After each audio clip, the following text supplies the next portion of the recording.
அளவற்ற அருளாளன், நிகரில்லா அன்புடையோன், எல்லாம் வல்ல அல்லாஹுவை போற்றி புகழ்ந்தவனாக உயிரிலும் மேலான முஹம்மதுர் ரசூலுல்லாஹி ஸல்லல்லாஹு அலைஹி வஸல்லம் அவர்கள் மீதும் அவர்களின் பரிசுத்தமான உம்மத்தார்கள் அனைவர்கள் மீதும் அல்லாஹுவின் அன்பும் அருளும் வந்து சேரட்டுமாக. நமது ஸ்கூலின் சார்பாக நடத்தப்படுகிற இந்த பயனுள்ள சூரா அல் கஹ்ஃபினுடைய அற்புதங்கள் குறித்த தகவல்களை இங்கே மாணவ மாணவிகள் மிக அழகாக அந்த கஹ்ஃபினுடைய அத்தியாயத்திலே சொல்லப்பட்டிருக்கிற கருத்தாளமிக்க செய்திகளை சொற்களாக, செயல் வடிவங்களாக, காட்சிகளாக மிக அழகாக இங்கே மாணவர்களை மாணவிகளை உருவாக்கி மேடையில் பிரசன்ட் செய்திருக்கிற சங்கைக்கும் மரியாதைக்கும் உரிய ஆசிரிய பெருந்தகைகளே, கல்லூரியினுடைய பள்ளிக்கூடத்தினுடைய மரியாதைக்குரிய உஸ்தாது பெருந்தகைகளே, பேராசிரிய பெருமக்களே, நிர்வாக பெருமக்களே, மாணவிகளே, மாணவியர்களே, பெற்றோர்களே, இந்த ஆண்டு நமது ஸ்கூல் சார்பாக துவக்க இந்த மாதத்திலே சூரத்துல் கஹ்ஃபினுடைய கருத்துக்களை கற்றுக் கொடுக்கப்பட்டு அதை மிக அழகாக நேர்த்தியாக இங்கே காட்சியாகவும் கருத்துக்களாகவும் இங்கே தந்து சென்றிருக்கிறார்கள்.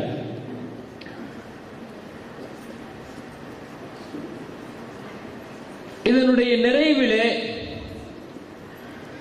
சூரத்துல் கஹ்ஃபினுடைய அற்புதங்கள் என்ற ஒரு கருப்பொருளிலே சில கருத்துக்களை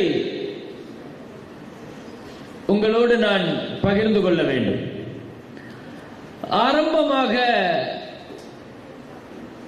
ரொம்ப ஆச்சரியமாக இருந்தது,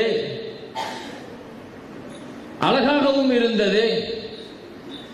குர்ஆனுடைய கருத்துக்களை ஒரு வரலாற்று பின்னணி கொண்ட சூறாவை எடுத்துக்கொண்டு அந்த சூறாவை இவ்வளவு அழகாக பல்வேறு பகுதிகளை, அது கற்றுத்தருகிற பாடங்களை, அதில் நான் என்ன புரிந்து கொண்டேன் என்பதை சின்ன சின்ன பிள்ளைகளை வைத்து அழகாக சொல்லப்பட்ட அற்புதமான இந்த கருத்துக்கள் என்னை மிகுந்து ஆச்சரியப்படுத்தியது. நான் உங்களிடத்திலே சூரத்துல் கஹ்ஃப் சம்பந்தமாக நாம புரிந்து கொள்ள வேண்டிய செய்தி என்ன என்பதை நான் மேலோட்டமாக நான் சொல்ல விரும்புகிறேன். முதலாவது நீங்க விளங்கிக்கங்க, சூரா அல் கஹ்ஃப் என்பது 18வது அத்தியாயம். அது அந்த சூறாவில 4 வரலாறுகள் சொல்லப்படுகிறது. சூரா அல் கஹ்ஃப்ல சொல்லப்படுகிற வரலாறுகள் 4 வரலாறுகள் சொல்லப்படுது. இந்த 4 வரலாறுகளில் முதலாவதாக குகைவாசிகளுடைய வரலாறு இந்த சூரா பேசுகிறது. அதை மையப்படுத்தித்தான் இந்த சூறாவுக்கு இந்த பெயர் வைக்கப்பட்டிருக்கிறது. கிட்டத்தட்ட இந்த சூரா எப்படி 18வது சூறாவோ அத்தியாயமோ அதே போல இந்த சூறால அல்லாஹு தஆலா குகைவாசிகளுடைய வரலாறுகளை 18 வசனங்களில் அல்லாஹ் பேசுகிறான். 18 வசனங்கள் சூரா அல் கஹ்ஃபை பற்றி பேசுகிறது. அம் ஹஸிபத அன்னா ஸஹாபல் கஹஃப் அப்படின்னு ஆரம்பிக்கும். குலில்லாஹு அஅலமு பிமா லபிஸு அப்படின்னு சொல்லுகிற கடைசி வசனம் 18வது வசனம். இந்த வசனத்தோடு அல்லாஹ் தஆலா முடிப்பான்.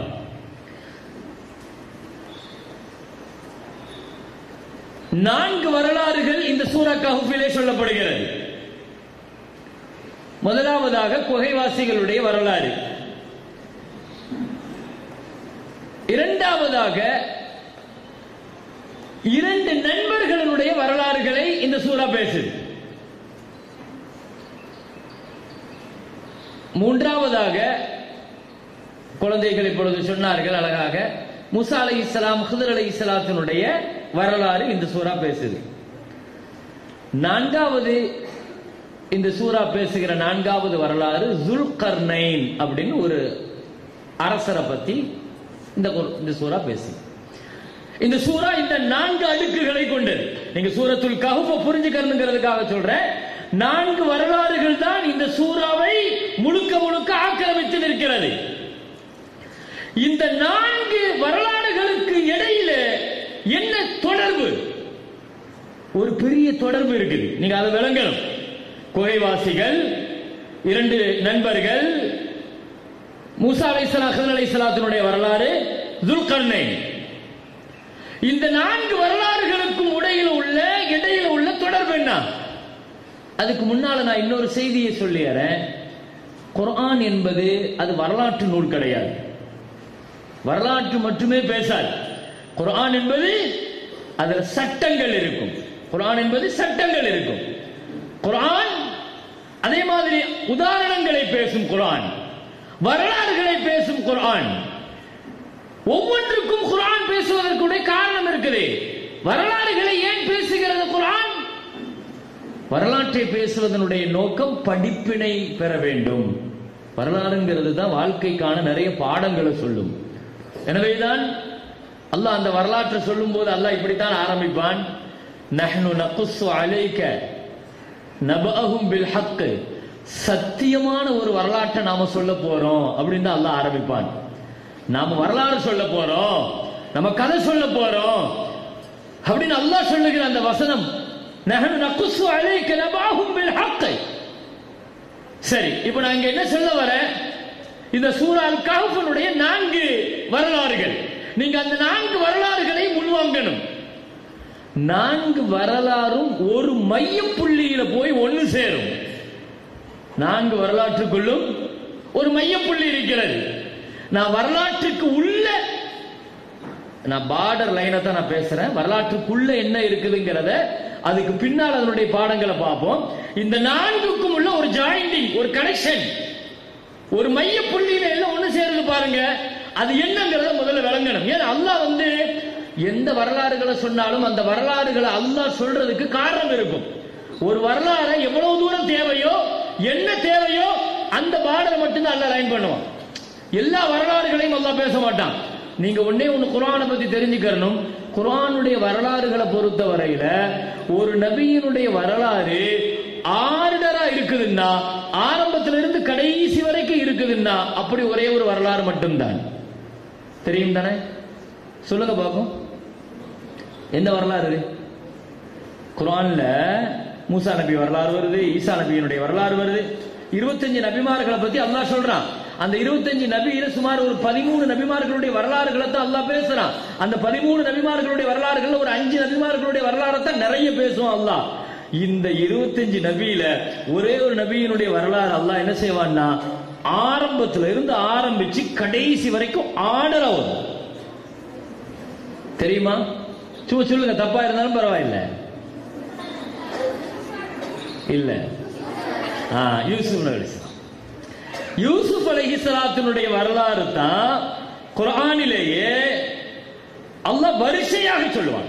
அவர் வாழ்க்கையில என்ன நடந்துச்சோ, எப்படி ஆரம்பிச்சுச்சோ, சின்ன வயசுல இருந்து, வாலிபத்துல இருந்து, அடுத்து அவர் சிறைக்கு போனது, சிறையில் இருந்து வெளியே வந்தது, ஆட்சி கட்டில ஏறினது, பின்னால வாழ்க்கை முடிகிறது, பிரிஞ்ச சகோதரர்கள் சேர்றது, பிரிஞ்ச பெற்றோர்களோடு சேர்றது. இந்த வரலாறு முழுசா சொல்றதும் ஆண்டரா அல்லாஹ் சொல்றதும் அஹ்ஸனல் கஸஸ் அப்படின்னு சொல்லுவார். வரலாற்றினுடைய நோக்கம் என்னன்னா, சரித்திரங்கள் அல்லாஹ் சொல்றதனுடைய நோக்கம் என்னங்கிறத நீங்க அந்த யூசுப் நபியினுடைய வரலாறை பார்க்கலாம். அல்லாஹ் ஆரம்பிக்கும் போது என்ன சொல்லுவான்? அஹ்ஸனுல் கஸஸும்பா, அழகான சரித்திரம் சொல்லுவான். முடிக்கிற பொழுது லகத் கான ஃபீ கஸஸிஹிம் இப்ரத்துல் லிஉலில் அல்பாப், அறிவாளிகளுக்கு இந்த வரலாறுகளில் படிப்பினை இருக்கிறது, பாடம் இருக்கிறது. கடைசி வசனத்தில் அல்லாஹ் முடிப்பான். நான் எதுக்கு சொல்றேன் தெரியுமா? வரலாறுகளை பேசுறது அல்லாஹ்வுடைய நோக்கம் அல்ல, சரித்திரங்களையும் சம்பவங்களையும் சொல்றது குர்ஆனுடைய நோக்கம் அல்ல. எது தேவையோ, என்ன தேவையோ, எவ்வளவு தேவையோ அதை மட்டும் தான் அல்லாஹ் லைன் பண்ணுவான். சூரத்துல் கஹ்ஃபுடைய வரலாறு முழுசாக இல்ல, எந்த இடத்துல என்ன தேவையோ அதை மட்டும் அல்லாஹ் டச் பண்ணிருப்பான், அதை டச் பண்ணிருப்பான். அதனால ஒரு சூறால இந்த 4 வரலாறுகளை அல்லாஹ் தேர்ந்தெடுத்து சொல்லி இருக்கிறான். அதை விட இன்னொரு செய்தியை நான் உங்களுக்கு ஆரம்பத்தில் சொல்லிடுறேன். இதுக்கு முன்னால உள்ள சூரா இருக்கிற சூரத்துல் இஸ்ரா, அதுல சுப்ஹானல்லதீன் அல்லாஹ் ஆரம்பிப்பான். அந்த சூராவினுடைய முடிவுல அல்லாஹு தஆலா வக்கபிர்ஹு தக்பீரா, அல்லாஹு அக்பர் சொல்லுங்கன்னு சொல்லி முடிப்பான். இந்த சூரா ஆரம்பத்துல அல்ஹம்துலில்லாஹ்னு ஆரம்பிப்பான். சுப்ஹானல்லாஹ், அல்ஹம்துலில்லாஹ், அல்லாஹு அக்பர். அல்லாஹ்வை பெருமைப்படுத்துற அத்துணையும் இந்த 2 சூறாக்குள்ள அல்லாஹ் அடக்கிடுவான். அவ்வளவு முக்கியம். நீங்க சூரத்துல் கஹ்ஃப் பத்தி, அதனுடைய டைட்டிலை பத்தி பேசுறதுனால நான் நிறைய பேசிக்கிட்டே இருக்கலாம். அந்த டைட்டிலை பத்தி, சூரத்துல் கஹ்ஃபுடைய டைட்டில், சூராவினுடைய ஃபலாயில்கள், சிறப்புகள் சொல்லி நான் ஹதீஸ் ஷரீஃப்ல, அது நோக்கம் அல்ல எனக்கு. நான் அதை தாண்டி இன்னொரு விஷயத்தை உங்களுக்கு நான் கவனப்படுத்தணும். இந்த 4 வரலாறுகளுக்குள்ள ஒரு ஒற்றுமை இருக்கு. இந்த 4 வரலாறுகளை ஒரு சூறாவிற்குள் அல்லாஹ் தேர்ந்தெடுத்ததற்கான ஒரு ஒற்றுமை என்னன்னா, இதுல 2 விஷயங்கள்ல முக்கியமான நேரங்கள்ல இன்ஷா அல்லாஹ் என்பது மறக்கப்பட்டிருக்கும். அல்லாஹுவினுடைய ஞாபகம் அந்த இடத்துல, மீதி 2 வரலாறுல சரியான நேரத்துல அல்லாஹுவினுடைய வார்த்தை ஞாபகம் அங்கே பயன்படுத்தப்பட்டிருக்கும்.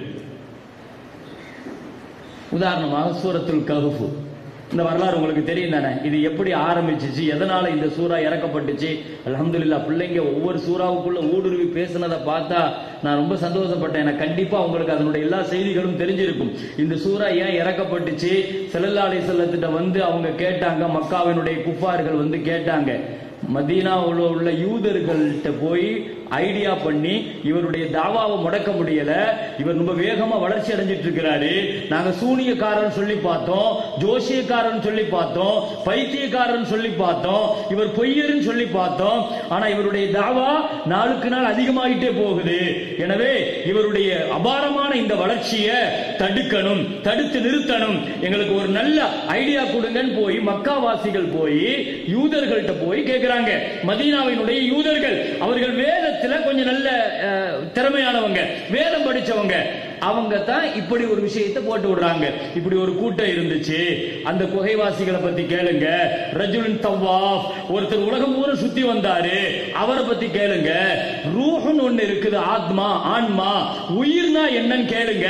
இந்த 3 கேள்விக்கு அவர் நபியா இருந்தா பதில் சொல்ல முடியும் அப்படின்னு சொல்லி விட்டப்பதான் இந்த மக்காவினுடைய குறைஷிகள் வந்து முஹம்மது ஸல்லல்லாஹு அலைஹி வஸல்லத்திட்ட குகைவாசிகள்னா யாரு, அந்த ரஜுலுன் தவாஃப் யாரு, ரூஹுனா என்ன அப்படின்னு கேட்கிறாங்க. கேட்டதற்கு தான் ஸல்லல்லாஹு அலைஹி வஸல்லம் சொன்ன வார்த்தை தான் என்ன, இன்னி ஃபாயிலுன் தாலிக கதா, நாளைக்கு நான் சொல்றேன். நாளைக்கு என்ன மறக்கப்பட்டிருக்குதுங்க? இன்ஷா அல்லாஹ். இன்ஷா அல்லாஹ். அதனுடைய விளைவு என்ன? 15 நாள் வஹி நிறுத்தப்பட்டுச்சு. 15 நாள் என்ன செய்யல? வஹி வரல. 15 நாள் வஹி இந்த பூமிக்கு தடுக்கப்பட்டுச்சு, இன்ஷா அல்லாஹ்ங்கிற ஒரு வார்த்தையை சொல்லாததுனால. சரியா? இப்போ இந்த இடத்துல நான் நிறுத்துறேன், இந்த பாயிண்ட்ல நிறுத்துங்க. நான் சம்பவத்துக்குள்ள போகல. இன்ஷா அல்லாஹ் அடுத்த சரித்திரத்துக்கு நீங்க வாங்க. இந்த வதரிபுலஹும் மஸலர் ரஜுலைன், 2 பேர்கள், அதுல ஒருத்தருக்கு வசதி வாய்ப்பு, தோட்டம் துறவுகள், 2 தோட்டம் இருந்துச்சு அப்படின்னு அல்லாஹ் சொல்றான் இல்லையா இந்த வரலாற்றுல? இதை நான் உங்களுக்கு விவரிக்கல. ஒருத்தர் குஃபரோடு வாழ்ந்தார், காஃபிரா, இன்னொருத்தர் முஸ்லிமா அல்லாஹ்வுக்கு கட்டுப்பட்டு வாழ்ந்தார். வசதி வாய்ப்புகளுடன் இருந்தார் இல்லையா? அவர் என்ன மறந்தாரு? அல்லாஹ் சொல்றான் வலவுலா இது தகல்த ஜன்னத்தக குல்த மாஷா அல்லாஹ் லா குவத்த இல்லா பில்லாஹ். என்ன மறந்துட்டாரு? மாஷா அல்லாஹ் லா குவத்த இல்லா. அல்லாஹ் என்ன சொல்றான்? உன் தோட்டத்துக்குள்ள, உன் வசதி வாய்ப்புக்குள்ள நீ உள்ள நுழையும் போது நீ என்ன சொல்லி இருக்கணும்? மாஷா அல்லாஹ் லா குவத்த இல்லா பில்லாஹ் தானே சொல்லி இருக்கணும். என் திறமையால உண்டாச்சு. நிறைய நேரங்கள்ல நமக்கு வரக்கூடிய பெரிய ஆபத்து என்ன தெரியுமா? ஒரு செய்தியை நம்ம இன்ஷா அல்லாஹ்ங்கறத நம்ம சொல்ல மறக்கிறோம்னா பல நேரங்கள்ல இதை நாம தான் உருவாக்கணும், என்னால தான் உருவாச்சு, நான் தான் சரி பண்ணிக்கிட்டேன் அப்படிங்கிற அந்த எண்ணத்தை நம்ம உள்ளத்துல ஆழமாக பதிச்சோம். எந்த இடத்திலையுமே ஒரு விஷயத்தை பத்தி இன்ஷா அல்லாஹ் அல்லாஹ்வுடைய நாட்டப்படி நடந்திருக்குது, முயற்சி பண்ண வேண்டாம்னு சொல்லல.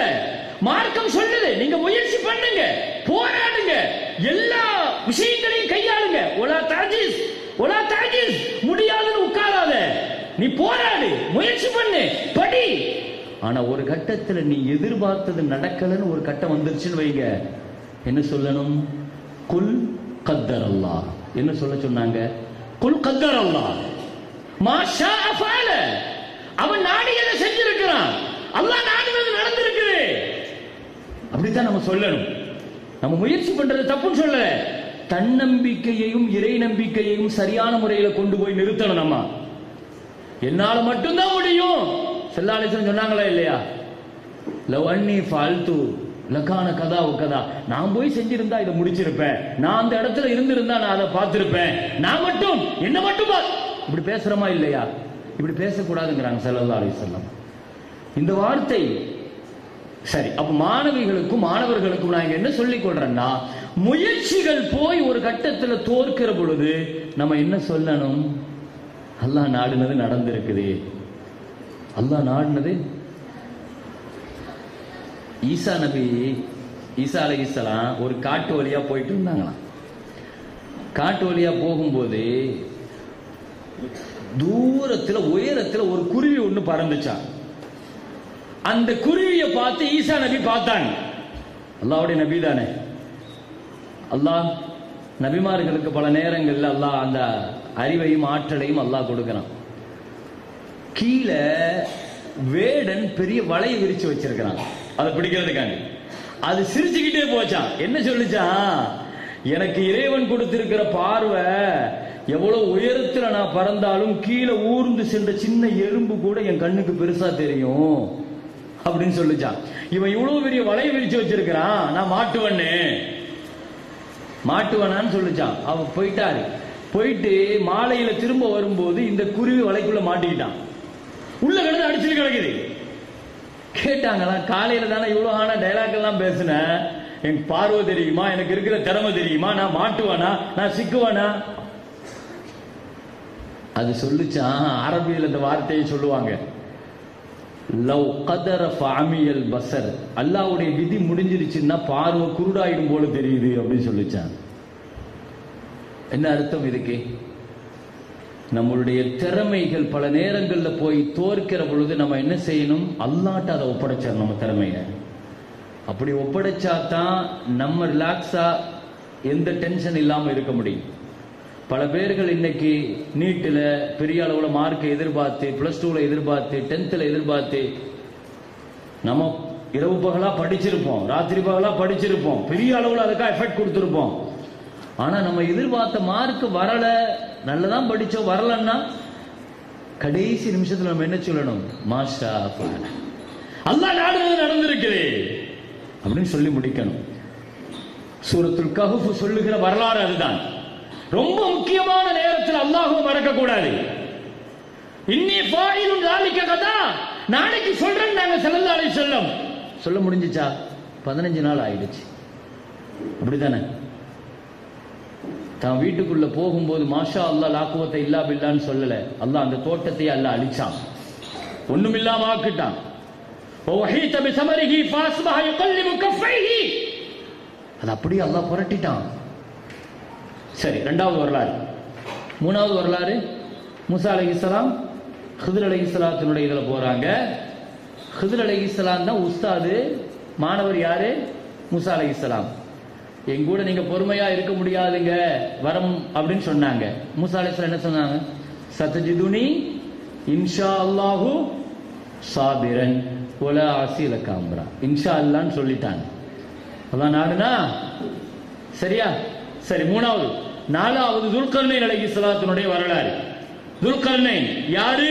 இவர் செஞ்ச புரட்சி என்ன? இதனுடைய வரலாற்றினுடைய கருத்தாளமிக்க பாடம் என்ன? இது இரண்டாவது. நான் இந்த லைனை மட்டும் முதல்ல நான் தெளிவுபடுத்தியறேன். பிரம்மாண்டமான சுவர் கட்டினார். பிரமிக்கத்தக்க 2 மலைகளுக்கு மத்தியில இரும்பு பாலங்களை கட்டினார் துல்கர்னைன். மக்கள் எல்லாம் பார்த்து புகழ்ந்தாங்க. இவ்வளவு பெரிய பிரம்மாண்டமான பாலத்தை கட்டிட்டீங்க, இது கியாமத் வரைக்கும் இது இருக்கும், இதை யாராலும் ஒண்ணும் செய்ய முடியாது அப்படின்னு பேசினப்ப அந்த துல்கர்னைன்ங்கிற ஒரு பொறியியல் இன்ஜினியர் அவர் சொன்ன வார்த்தை, ஹாதா ரஹ்மத்தும் மிர் ரப்பி, இது என் திறமையெல்லாம் ஒண்ணும் இல்ல, என் ரப்பு எனக்கு கொடுத்த அருள் கொடை அப்படின்னு சொன்னார். இந்த 4 வரலாறுகளையும் அல்லாஹ் சொல்றதனுடைய நோக்கம் என்னன்னா, இந்த இடத்துல இந்த 4 வரலாறுகளை நீங்க நிறுத்தணும். சரியா? இந்த 4க்குமான ஒற்றுமை. நான் இரண்டாவது இன்னொரு ஒற்றுமையை நான் சொல்றேன்.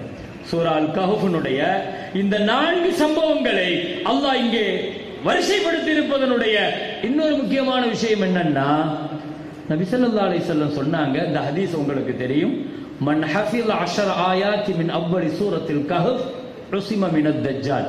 சூரா கஹ்ஃபினுடைய முதல் 10 ஆயத்துக்களை யார் மனப்பாடம் செய்கிறார்களோ அவர் தஜ்ஜால் என்ற கொடுங்கோலனின் சோதனையிலிருந்து பாதுகாக்கப்படுவார் அப்படின்னு ஸல்லல்லாஹு அலைஹி வஸல்லம் சொன்னாங்க. தஜ்ஜால்னு ஒருத்தன் வருவான். சரி, அந்த தஜ்ஜாலுக்கும் இந்த 4க்கும் என்ன தொடர்பு இருக்குதுன்னா, ஒரு தொடர்பு இருக்குது. ஏன்னா தஜ்ஜாலுடைய ஃபித்னா இருக்குது பாருங்க, சோதனை, அது மிகப்பெரிய சோதனை. அவனுடைய சோதனை 4 சோதனை இருக்குமா. தஜ்ஜாலுடைய சோதனை என்ன? அவனால இந்த உலகம் பாதிக்கப்படுவது 4 வகையான பெரிய ஃபித்னால பாதிக்கப்படும். நபி ஸல்லல்லாஹு அலைஹி வஸல்லம் தொழுகையில அத்தஹியாத்து ஓதி முடிச்சு, ஸலவாத்து ஓதி முடிச்சு பாதுகாப்பு தேடுவாங்க இல்லையா? அப்படி பாதுகாப்பு தேடின துஆக்கள்ல ஒண்ணு, அல்லாஹும்ம இன்னி அஊது பிக மின் ஃபித்னத்தில் மஸீஹித் தஜ்ஜால், தஜ்ஜாலுடைய சோதனையை விட்டு நான் பாதுகாப்பு தேடுறேன் அப்படின்னு ஸல்லல்லாஹு அலைஹி வஸல்லம் தொழுகையில துஆ கேட்டிருக்கிறாங்க. தஜ்ஜாலுடைய ஃபித்னா என்ன? 4 வகையான சோதனை தான். அந்த 4ம் இந்த 4 வரலாறுகளுக்குள் இருக்கிறது. ஃபித்னத்துத் தீன், ஃபித்னத்துத் தீன், தீனுடைய சோதனை. ஃபித்னத்துல் மால், பொருளாதார சோதனை. ஃபித்னத்துல் இல்ம், கல்வியினுடைய சோதனை. ஃபித்னத்து ஸல்தத், ஆட்சியினுடைய சோதனை. இந்த 4ஐயும் 4 வரலாறுகளோட நீங்க அப்ளை பண்ணலாம். இந்த 4க்குமே 4 வரலாறுகள். சூரத்துல் கஹ்ஃப்ல என்ன? குகைவாசிகளுடைய வரலாறுல என்ன சோதனை? தீனுடைய சோதனை அவங்களுக்கு. இந்த 2 சகோதரர்களுக்கு என்ன சோதனை? ஃபித்னத்துல் மால், பொருளாதார சோதனை. மூசா அலைஹிஸ்ஸலாத்துடைய என்ன சோதனை? ஃபித்னத்துல் இல்ம், கல்வியினுடைய சோதனை. அங்க துல்கர்னைன் என்ன சோதனை? ஃபித்னத்து ஸல்தத், ஆட்சியினுடைய சோதனை, அரசனுடைய சோதனை. இந்த 4லேயும் சமுதாயத்தில் எப்படி கடந்து போகணும், இன்னைக்கு நமக்கும் இந்த 4 சோதனையும் இருக்குது. தீனுடைய சோதனை இருக்குது, கல்வி சோதனை இருக்குது, பொருள் சோதனை இருக்குது, ஆட்சியினுடைய சோதனை இருக்குது. இந்த 4ம் தான் இன்னைக்கு இந்த சமுதாயத்தில் பெரிய அளவுல பிரச்சனைக்குரிய விஷயம். இந்த 4 எப்படி கடந்து போகணும்ங்கிறதுக்கு 4 வரலாறுகள்ல இருந்து நாம பாடம் படிச்சுக்க வேண்டியது. தீனுடைய சோதனை என்ன? குகைவாசிகள் 7 பேர்கள் ஒரு ஊர்ல முடக்கப்படுறாங்க. அது சொல்ற பாடம் என்ன? ஒரு ஊர்ல, ஒரு சமூகத்துல, ஒரு நாட்டுல உன்னால உன் தீனை காப்பாற்ற முடியாது, உன் ஈமான காப்பாற்ற முடியாது. நீ என்ன செய்யணும்? தீனை காப்பாத்துறதுக்காக அந்த ஊரை விட்டு நீ வெளியே போகணும். இதுக்கு பேர் ஹிஜ்ரத்னு சொல்லுவாங்க. இதுக்கு பேர் ஹிஜ்ரத். குகைவாசிகள் செஞ்சது என்னது?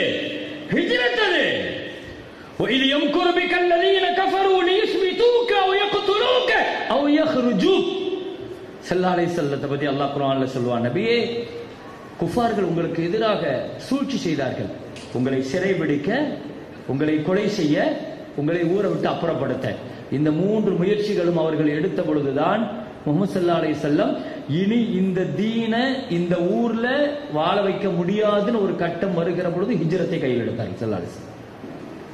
குகைவாசிகள் அந்த 7 வாலிபர்களும், அல்லாஹ்வுக்கு வாலிபர்கள் ரொம்ப பிடிக்கும், வாலிபம் ரொம்ப பிடிக்கும். அதனால தான் 7 வாலிபர்கள் தீனுக்காக தங்களுடைய சொந்த ஊரை துறந்தார்கள் என்பதற்காகத்தான் அல்லாஹ் என்ன செஞ்சான் தெரியுமா? முழு உலகத்தினுடைய இதையும் அவங்களுக்கு அல்லாஹ் நிறுத்தி வச்சுட்டான். அல்லாஹ் நிறுத்தினான். அந்த வரலாறுல அல்லாஹ் சொல்லுவான், எத்தனை வருஷம் அவங்க, எத்தனை வருஷம்? 300 வருஷமா 309 வருஷமா? 309. அப்படிதானே? கொஞ்சம் சத்தமா சொல்லுங்களேன். எத்தனை வருஷம்?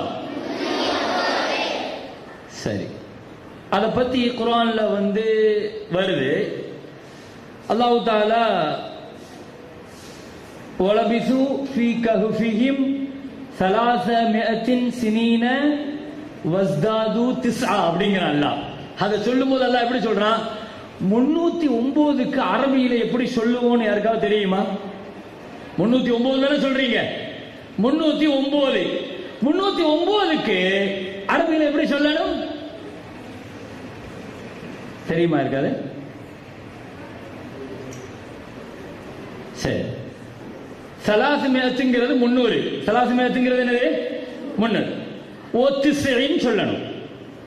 90 என்ன? 9 தானே? அப்படிதானே? 309 தானே சொல்லணும். இப்ப அல்லாஹ் அதை எப்படி சொல்றான் தெரியுமா? 390 அல்லாஹ் சொல்ல மாட்டான். நீங்க பாத்தீங்கன்னா குர்ஆன்ல வலபிசு ஃபீ கஹ்ஃபிஹிம், அவர்கள் குகையில தங்கினார்கள். 300 சினீன வஸ்தாது 9, 300 வருஷமோ ஒரு 9 வருஷமோ. 9 அல்லாஹ் பார்த்து தனியா கழட்டுவான். என்ன காரணம் தெரியுமா? இதுல ஒரு பெரிய அளவுல சயின்டிபிக் இருக்கு. அதுல ஒரு பெரிய சயின்ஸ் பேசுறது. 309 சொல்லிட்டு போக வேண்டியதானே? அல்லாஹ் 300 பிளஸ் 9ங்கிறான் அல்லாஹ். வஸ்தாது 9 அர்த்தம் 300 பிளஸ் 9 அப்படிங்கிற அல்லாஹ். ஏன் பிரிச்சு சொல்ற அல்லாஹ்? அங்க எதுக்கு அல்லாஹ் பிளஸ் போட்டான்? அந்த 9 அல்லாஹ் பிளஸ் பண்ணி தனியா ஏன் அல்லாஹ் காட்டினா? இங்கதான் கவனிக்கணும். சூரிய காலண்டரையும் சந்திர காலண்டரையும் அல்லாஹ் இங்க ரெண்டையும் மேட்ச் பண்ணிட்டான் அல்லாஹ். சூரிய கணக்குப்படி 300 வருஷம்னா சந்திர கணக்குப்படி எவ்வளவு ஆச்சு? 9 வருஷம் கூடும். ஒரு வருஷத்துக்கு சூரியனுக்கும் சந்திரனுக்கும் டிஃபரண்ட் எத்தனை நாள்? 10ல 11. 10 அல்லது சரிதானே? புரியுது தானே? நான் எல்லாமே நல்ல விளங்குற பிள்ளைங்கிறது எனக்கு தெரியும். அது மாத்திரமல்ல, அல்ஹம்துலில்லாஹ் இந்த கல்லூரியின் இந்த பள்ளிக்கூடத்தினுடைய பெரிய பெரிய அரபிக் டிபார்ட்மெண்ட்ல, இஸ்லாமிக் டிபார்ட்மெண்ட்ல எல்லாமே நல்ல திறமையான ஆட்களை கொண்டு அற்புதமாக நடைபெறுகிறது. ஏன்னா நிறைய விஷயங்களை நீங்க உள்வாங்கி இருப்பீங்க. மார்க்கம் சம்பந்தமான ஒரு பெரிய அட்வான்டேஜ்ல அல்ஹம்துலில்லாஹ் நல்ல ஒரு அப்டேட்டாக நிறைய விஷயங்கள் உங்களுக்கு சொல்லி தரப்படுதுங்கிறது தெரியும். அதனால தான் எல்லா இடங்கள்லையும் எல்லா விஷயங்களையும் போய் பேசுகிறது இல்லை. இப்போ உங்கள்கிட்ட நான் இந்த விஷயங்களை பேசுறேன், நீங்க அதை விளங்குவீங்கிறது அந்த அடிப்படையில தான் நான் சொல்றேன். ஒரு வருஷத்துக்கு 10ல இருந்து 11 அப்படிங்கிற ஒரு டிஃபரெண்ட் வருதுன்னு வைங்க, சூரியனுக்கும் சந்திரனுக்கும். சரிதானே? அப்படி அந்த கணக்குப்படி நீங்க பாத்தீங்கன்னு சொல்லி சொன்னா கிட்டத்தட்ட ஒரு 33 வருஷம் அப்படி நீங்க கணக்கு போட்டீங்கன்னா 33 வருஷத்துல ஒரு வருஷம் கூடிரும். எதுல? உதாரணம் ஒண்ணு இல்லை, உங்களுக்கு விளங்குற மாதிரி சொல்ல பாருங்களேன். ஒரு 33 வயசு ஆகுதுன்னு வைங்க ஒருவருக்கு. சூரிய கணக்குப்படி கிபி படி அவருக்கு ஒரு 33 வயசு ஆயிடுச்சு. ஆனால் நம்ம இஸ்லாமிக் ஹிஜ்ரா கணக்குப்படி அவருக்கு எத்தனை வயசு ஆயிருக்கும்? 34,000. ஒரு வருஷம் என்ன செஞ்சிடும்? கூடி. 100 வருஷத்துக்கு 3 வருஷம் கூடும். 33 வருஷத்துக்கு ஒரு வருஷம் கூடும். 100 வருஷத்துக்கு 3 வருஷம் கூடும். 300 வருஷத்துக்கு 9 வருஷம் கூடும். அல்லாஹ் அக்பர். அல்லாஹ் தஆலா காலக்காட்டியாக அல்லாஹ் வச்சிருக்கிறது மவாகீத்து லின்னாஸ். அல்லாஹ் குர்ஆன்ல சொல்லும்போது அல்லாஹ் எதை சொல்றான்? அல்லாஹ் காலக்காட்டின்னு அல்லாஹ் சொல்றது எதை சொல்றான்? சந்திரனைத்தான் அல்லாஹ் சொல்றான். அப்ப சந்திரனை மையப்படுத்தியதுதான். அதனால தான் ஹிஜ்ராவுடைய. எனவே நீங்க சூரிய கணக்குக்கு போனா 300 வருஷம், சந்திர கணக்குக்கு போனா 309 வருஷம். எனவே குகைவாசிகள், அப்ப நான் இத என்ன சொல்ல வரேன்?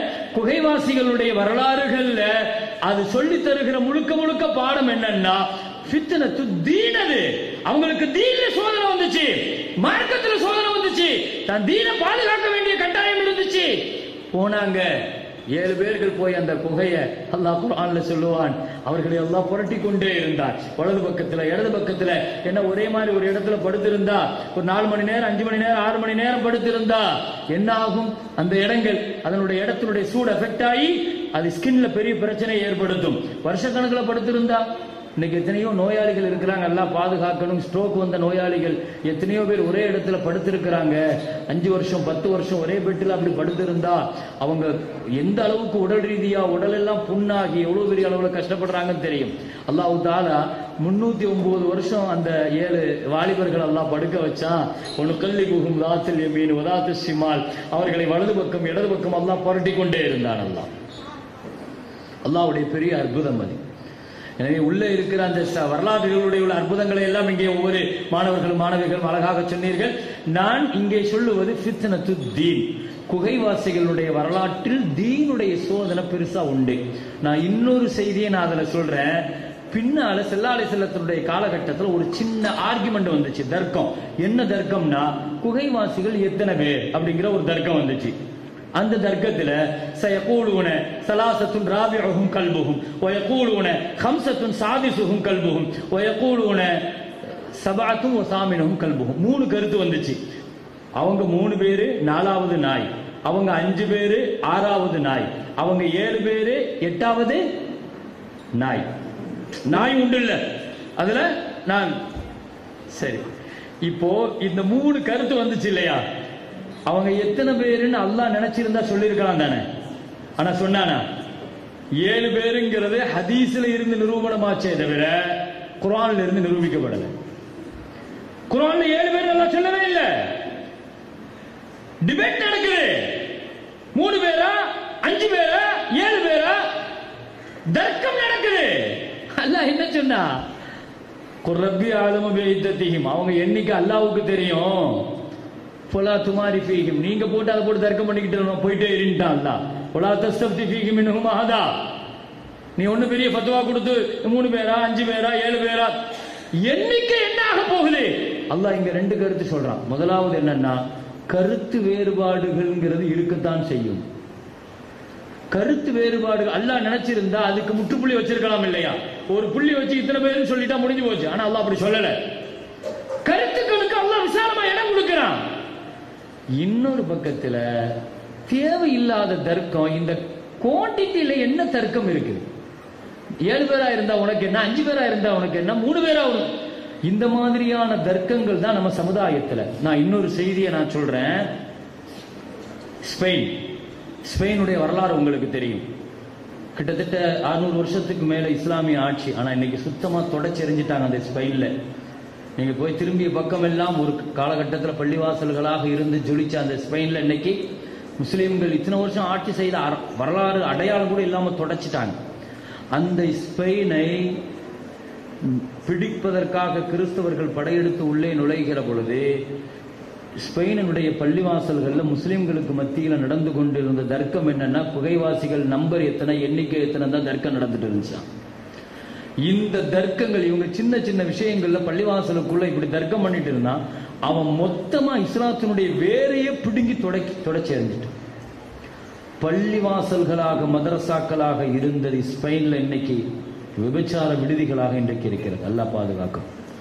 இந்த நிலைக்கு இந்த சமுதாயத்தில் வந்ததற்கான காரணம் என்னன்னா, ஒரு காலகட்டம் இருந்துச்சு. அதே ஸ்பெயின்ல ஒரு வாலிபன் அழுகிறான்னு சொன்னா, ஏன்பா அழுகிறேன்னு போய் அவன்கிட்ட போய் கேட்டா, நான் ஹாஃபிஸ் ஆகணும்னு ஆசைப்பட்டேன், ஆனா எங்க அம்மா எனக்கு ஜிஹாத் பண்ண விடமாட்டுக்காங்க, ஹிஜ்து பண்ணிட்டு போன்னு சொல்றாங்க அப்படின்னு சொன்ன காலகட்டம் போய் பின்னால அவன் படையெடுத்து வருகிற பொழுது ஒரு இளைஞனுடைய நிலைமை எப்படி ஆயிடுச்சுன்னா, அவன் அழுதா, நான் இந்த பெண்ணை காதலிக்கிறேன், இந்த பெண்ணை தான் கல்யாணம் முடிக்கணுங்கிற இஸ்லாமிய இளைஞன் என்னைக்கு போதைக்கும் பெண்ணுக்கும் பின்னால் போக ஆரம்பித்தானோ, மிகப்பெரிய சாம்ராஜ்யமான 18 வயது இளைஞனான தாரிகால் உருவாக்கப்பட்ட அந்த ஸ்பெயினுடைய சாம்ராஜ்யம் அதே இளைஞர்கள் வழி தவறியதால் அந்த ஒட்டுமொத்த நாட்டையும் இந்த சமுதாயம் இழந்து போனது. நான் ஏன் இளைஞர்களை இப்படி முன்னிறுத்தி பேசுறேன்னா, குகைவாசிகள்ங்கிறது இளைஞர்களுடைய வரலாறுங்கிறதுனால தான் அல்லாஹ் இவ்வளவு ஆச்சரியமாக அல்லாஹ் பேசுகிறான். அல்லாஹ்வுக்கு இளைஞர்கள் ஒரு விஷயத்தை கையில் எடுத்து அல்லாஹ்வுக்கு ரொம்ப பிடிக்கும். இளைஞர்களுக்கு அல்லாஹ் பெரிய அளவில் உதவி செய்வான். இந்த தீனினுடைய அடிப்படை இளைஞர்களால் தான். நஸரனி அஷ்ஷபாப், நஸரனி அஷ்ஷபாப் ஸல்லல்லாஹு அலைஹி சொன்னாங்க, என் தீனுக்கு உதவியா இருந்தவங்க இளைஞர்கள் நாங்க ஸல்லல்லாஹு அலைஹி வஸல்லம். சின்ன சின்ன பிள்ளைங்க எல்லாம் 18 வயசு 16 வயசு 20 வயசு, ஆண்களும் தான் பெண்களும் தான், ஆண்களும் தான் பெண்களும் தான். சின்ன சின்ன வயசுல இந்த தீனை தூக்கி நிறுத்தினாங்க. சின்ன பிள்ளைன்னு நினைக்கிறோம். ஸல்லல்லாஹு அலைஹி வஸல்லத்தினுடைய டிரான்ஸ்லேட்டர் யாரு, முத்தரஜிம் யாரு, 13 வயசு பிள்ளை ஸைத் ரலியல்லாஹு. மதீனாவுக்கு தாயியா அனுப்புறாங்க, தன்னந்தனியா அனுப்புறாங்க. முஸஅப் ரலியல்லாஹு வயசு எத்தனை, 20 வயசு. யமனுக்கு ஆளுநரா அனுப்புனாங்க, முஆத் ரலியல்லாஹு வயசு எத்தனை, 18 வயசு. பெரிய படை ரோமை எதிர்த்து தளபதி உசாமா ரலியல்லாஹு வயசு எத்தனை, 17 வயசு. வரலாறு நெடுகிலும் இந்த சமுதாயத்தை தூக்கி நிறுத்தினது பிள்ளைகள் தான், இளைஞர்கள் தான். இளைஞர்களுடைய பிடியை விட்டு இந்த சமுதாயம் எப்ப தளர்ந்துச்சோ இந்த சமுதாயம் கீழே விழ ஆரம்பிச்சிட்டு. இளைஞர்கள் கையில இருந்த வரைக்கும் இந்த சமுதாயம் பெரிய அளவுல இருந்துச்சு. நம்மளுடைய கடந்த கால வரலாறு, இப்ராஹிம் அலைஹிஸ்ஸலாம் தௌஹீதினுடைய பிரச்சாரத்திற்காக நெருப்புல தூக்கி போடப்பட்டாங்க. வயசு எத்தனை, 70 வயசா, 17 வயசு. இமாம் புகாரிங்கிற கிதாபை தரும்போது வயசு எத்தனை, 16 வயசு. சின்ன சின்ன பிள்ளைங்க, சின்ன சின்ன பிள்ளைங்க. இந்த சமூகத்தினுடைய மிகச்சிறந்த புரட்சியாளர்களாக இளைஞர்கள் ஒரு விஷயத்தை கையில் எடுக்கணும். 2210 ஹதீசுகளை தந்த ஆயிஷா ரலியல்லாஹு அன்ஹா வயசு எத்தனை, ஆயிஷா அம்மாவுக்கு வயசு எத்தனை? இந்த உலகத்தில் ஃபாத்திமா ரலியல்லாஹு அன்ஹா வாழ்ந்தது 28 வருஷம் தான். ஃபாத்திமா நாயகி வரலாற்று நிறைய பேசுறமே. அந்த அம்மா எத்தனை வயசு வரைக்கும் வாழ்ந்தாங்க? 28 வயசு தான் வாழ்ந்தாங்க. அதுலதான் இவ்வளவு பெரிய புரட்சி. 8 வயசுல ஸல்லல்லாஹு அலைஹி வஸல்லம் மக்காவுல தொழுதுட்டு இருக்கும்போது ஒட்டகத்தினுடைய குடலை கொண்டு வந்து தூக்கி போட்டாங்க. யாருமே தடுக்க போகல. 8 வயசு பிள்ளை பாத்திமா ஓடி போய் தூக்குறதுக்கு முயற்சி பண்ணி சுத்தி நின்று சிரிக்கிற அவர்களை கடுமையாக பேசினார்கள். அறிவில்லை அவங்களுக்கு இதெல்லாம் பேசுகிற பொழுது முஹம்மது ஸல்லல்லாஹு அலைஹி வஸல்லம் அந்த ஒட்டகத்தினுடைய குடலை தூக்க முடியாமல் கிட்டத்தட்ட 100 கிலோ இருக்கும், அசுத்தம் மேல் முழுக்க முயற்சி செய்து கொண்டிருக்கிற அந்த சின்ன பிள்ளை 8 வயசு புள்ள ஃபாத்திமா ரலியல்லாஹு அன்ஹா தூக்க முயற்சி பண்றாங்க. நபி ஸல்லல்லாஹு அலைஹி வஸல்லம் சொன்னாங்க, ஃபாத்திமா ஹம்மிரி நஹ்ரகி, ஹம்மிரி நஹ்ரகி, உன் கழுத்து திறந்திருக்கிறது ஃபாத்திமா, நீ ஸ்காஃபை வச்சு மூடணும்னு சொன்னாங்க. உன்னை சுத்தி பூரா அந்நியர்கள் இருக்கிறாங்கம்மா, உன்னை சுத்தி பூரா அந்நியர்கள் இருக்கிறாங்க, காஃபிர்கள் இருக்கிறாங்க.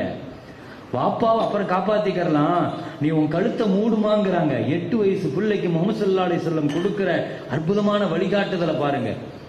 அந்த வயசுல நமக்கு வரக்கூடிய இந்த உணர்வு தான் நம்ம பெரிய பிள்ளையாக ஆனாலும் கூட அந்த வாழ்க்கையில எதை இழந்தாலும் வெக்கத்தை இழந்துடக்கூடாது. ஒரு பெண்ணிட்ட அல்லாஹ்வுக்கு ரொம்ப பிடிக்கிறது வெக்கம் தான்.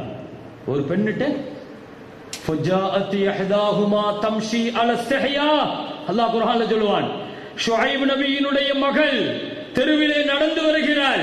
எப்படி வந்தால் சொல்லலாம், நடந்து வந்தால் சொல்லலாம். அல்லாஹ் அப்படி சொல்லல, வெக்கப்பட்டுக்கிட்டே நடந்து வந்தாங்கிறான். வெக்கத்து மேல நடந்து வந்தா.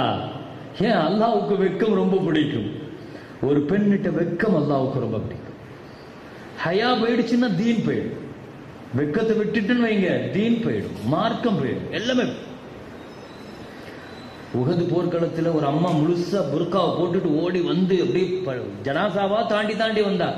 குத்தில அஹூக், குத்தில இப்னுக், குத்தில ஜௌஜுக், உன் கணவர் ஜனாசா, உன் மகன் ஜனாசா, உன் சகோதரர் ஜனாசா. ஒரு போர்க்களத்தில் 3 பேர்கள் ஜனாசா. அந்த அம்மா அப்படியே மூடிட்டு வந்து அழுதுட்டு, இன்னால் இல்லா, இன்னால் இல்லா, இன்னால் இல்லா.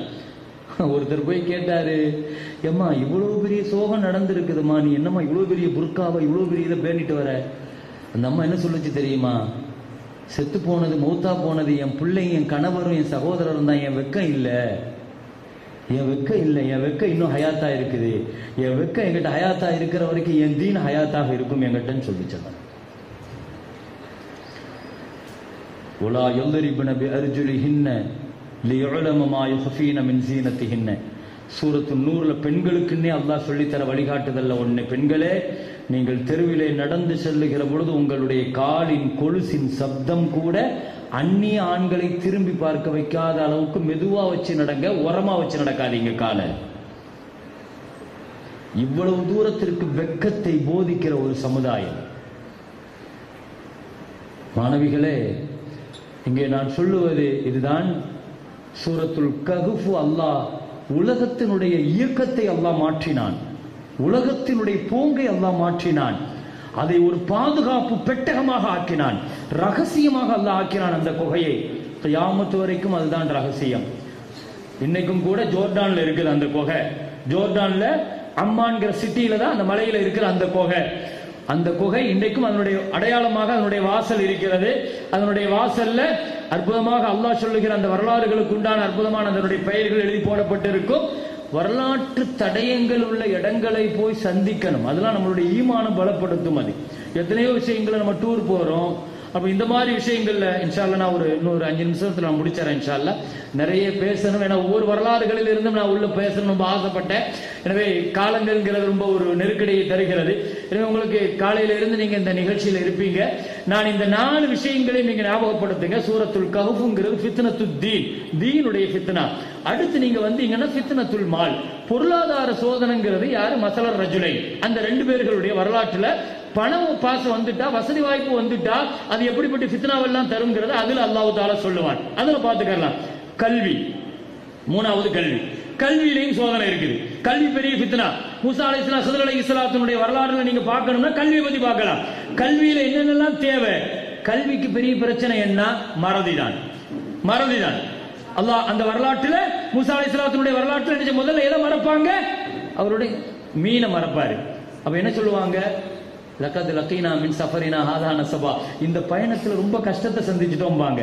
உண்மையில கல்வி பயணத்துல கஷ்டம் இருக்கும். கல்வி பயணத்துல கஷ்டம் இருக்கும். கஷ்டம் இல்லாம இருக்காது. மானபகி தாலிக மானபகி, நாம தேடணும் தேடணும். ஃபர்தத்தா, நீங்க தேடி போங்கங்கற அல்லாஹ். அலா ஆசாரிஹிமா கஸஸா. அதை விட இன்னொரு விஷயம், ஃபவஜதா அப்தம் மின் இபாதினா. அந்த கல்வியை போய் தேடி எடுக்கிற இடம் எப்படி இருக்கணும்ங்கிறதையும் பேசுது. எல்லா இடத்திலையும் போய் கல்வியை தேடிடக்கூடாது. அல்ஹம்துலில்லாஹ் அந்த அடிப்படையில் உங்களுக்கு இப்படி ஒரு கல்வி கூடத்துல மிகச் சிறப்பாக ஒரு மார்க்கத்தை, ஒரு கல்வியை வெறுமனே அல்லாஹுவ சொல்லித்தராத கல்வி கூடம்ங்கிறது அது கல்வி கிடையாது. இதுல நீங்க தெளிவா இருக்கலாம். இந்த விஷயத்துல ரொம்ப தெளிவா இருங்க. அது வெறுமனே ஆட்சது. அல்லாஹ் இக்ரான்னு சொல்றான், படின்னு சொல்றான். படின்னு சொல்லி நிறுத்திட்டானா? இக்ரா பிஸ்மி ரப்பிக்கல் லதீ கலக். படைச்சவனுடைய பெயரை வச்சு படிக்கணும். அப்ப அல்லாஹுவ, தீன, மார்க்கத்தை இதை காட்டி நமக்கு எங்க கல்வி கிடைக்குதோ அதுதான் கல்வி கூடம். அந்த அடிப்படையில் நீங்க எல்லாம் பெரிய பாக்கியம் பெற்றவர்கள். இந்த கல்வி கூடத்துல தீன, மார்க்கத்தை முன்னிறுத்தி படிக்கிறீங்க. அல்ஹம்துலில்லாஹ். குர்ஆனை படிக்கிறதுக்காக பெரிய ஏற்பாடு, அதை மனப்பாடம் செய்ய வைக்கிறதுக்கு எங்கேயும் இல்லாத அளவுக்கு பெரிய அளவுல அதுக்காக மெனக்கிடுறாங்க, முயற்சி பண்றாங்க. நீங்க ஹாஃபில்களாக ஆயிட்டீங்கன்னா உங்களுடைய முழு கல்வி கட்டணத்தை ஏத்துக்கிறாங்க. இங்க உலமாக்கள், முதர்ரிசீன்கள், முஅத்தின்கள் என்றெல்லாம் எல்லாருடைய பிள்ளைகளுக்கும் கல்வி கட்டண சலுகைகள் கொடுக்கறாங்க. சமுதாயத்தில் பாதிக்கப்பட்டவங்க, விதவைகள் போன்ற பிள்ளைகளுக்கு மார்க்கத்தில் பெரிய அளவுல என்ன செய்யறாங்க? கல்விக்கு சலுகைகள் நடக்குது. அல்ஹம்துலில்லாஹ். பெரிய அளவுல உதவிகள் செய்கிற இப்படிப்பட்ட அல்லாஹுவை முன்னிறுத்தி, தீனை முன்னிறுத்தி, இது போன்ற குர்ஆனுடைய இல்மை முன்னிறுத்தி கற்கப்படுகிற இந்த கல்விதான் உங்களுக்கு எல்லா காலகட்டத்திலையும் பயன் தரும். நிறைவாக நான் ஒரே வார்த்தையை சொல்லி முடிக்கிறேன். நல்ல மனசுல ஞாபகம் வச்சுக்கோங்க. இது பெற்றோர்களுக்கும் இது பொருந்தும். அத்திப்பு ஃபில் கானூன், மருத்துவ உலகத்தினுடைய பைபிள் என்று போற்றப்படுகிற, கொண்டாடப்பட்ட அத்திப்புங்கிற ஒரு மருத்துவ நூலை எழுதின இப்னு சீனான் ஒரு முஸ்லிம். அவர் சொன்ன வார்த்தை, உங்க பிள்ளைகளை டாக்டர் ஆக்குங்க, இன்ஜினியர் ஆக்குங்க, துறை சார்ந்த அறிஞர் ஆக்குங்க, எல்லா துறைக்கும் கொண்டு வாங்க. ஆனால் ஒரே ஒரு நிபந்தனை, அந்த பிள்ளையினுடைய முதல் கல்வி குர்ஆனுடைய கல்வியாக இருக்கணும். அதை நீங்க கொடுக்க தவறிட்டா உங்க பிள்ளை எவ்வளவு பெரிய கல்வி கூடத்துக்கு போனாலும் மெட்டீரியலிச, நாத்திக சிந்தனை கொண்ட, இறை மறுப்பு கொள்கை கொண்ட பிள்ளைகளாக, சித்தாந்தம் கொண்ட பிள்ளைகளாகத்தான் அவர்கள் உருவாகுவார்கள்.